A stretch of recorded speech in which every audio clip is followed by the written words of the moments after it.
एक समय की बात है। एक जंगल में दो बंदर रहा करते थे। एक का नाम था राजा और एक का नाम था राजन। दोनों बंदर खुशी खुशी जंगल में गुजारा कर रहे थे। दोनों बंदरों का दिन खेलकूद में अच्छा गुजर रहा था। एक दिन इस जंगल में एक शेर आ पहुंचा और मानो जैसे कि बंदरों का जीवन यापन करना बहुत कठिन हो गया। एक दिन शेर भूखा था, उसे शिकार नहीं मिल रहा था।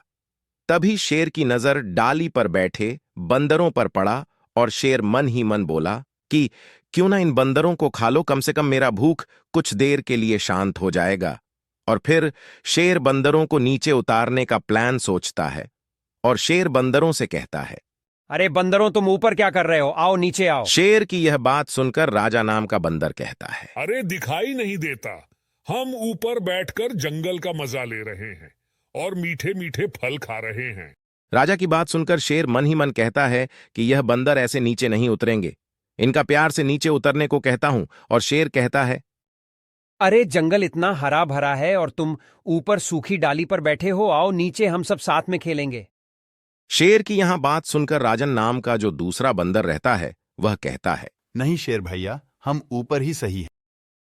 राजन की यह बात सुनकर फिर शेर कहता है, ऊपर बैठे रहोगे तो जंगल का आनंद कैसे ले पाओगे? आओ नीचे आओ, घूमो फिरो, तुमको अच्छे अच्छे केला के पेड़ तक ले जाऊंगा जहां तुमको पके पके केले खाने को मिलेंगे।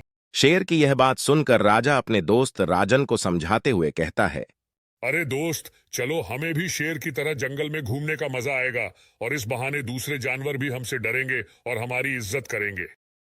राजा की यह बात सुनकर राजन सहमत नहीं होता है और राजा को कहता है, अरे तुम पागल हो गए हो क्या? यह हमको झूठ मौत का लालच दे रहा है।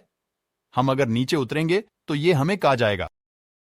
शेर मन ही मन सोचता है कि राजन तो समझदार निकला, क्यों ना मैं राजा को ही बेवकूफ बनाकर नीचे बुला लो। तभी शेर राजा को कहता है, अरे राजा, तुम अपने मित्र की बात मत सुनो और पेड़ से नीचे आ जाओ। मैं वादा करता हूं, हम साथ साथ रहेंगे, साथ साथ घूमेंगे और दूसरे जानवर भी तुमको इज्जत देंगे और तुम्हारी बराबरी का कोई दूसरा नहीं होगा। शेर के द्वारा बिछाए जाल में राजा पूरी तरीके से फंस जाता है और लालच लालच में ही पेड़ से नीचे उतर के आ जाता है। फिर से राजा की तरफ बुरी नजर से देखता है और कहता है, अरे मजा आ गया, आज तो बंदर खाने को मिलेगा। शेर की यहां डरावनी और भयानक बात सुनकर राजा मन ही मन डर जाता है और डरते डरते शेर से कहता है, अरे तुम तो मेरे दोस्त हो ना, तुम मुझे नहीं खा सकते हो। एक दोस्त दूसरे दोस्त को कैसे खा सकता है? राजा की यह बात सुनकर शेर कहता है, अरे दोस्त दोस्त कुछ नहीं, मुझे तो तुमको खाना था, इसलिए मैंने तुमसे इतना सारा झूठ कहा। और फिर शेर राजा को मारकर खा जाता है। यह सब कुछ राजन ऊपर पेड़ पर बैठकर देखता है और अकेले अकेले रोने लगता है। दोस्तों, इसलिए कहते हैं कि लालच बुरी बला है।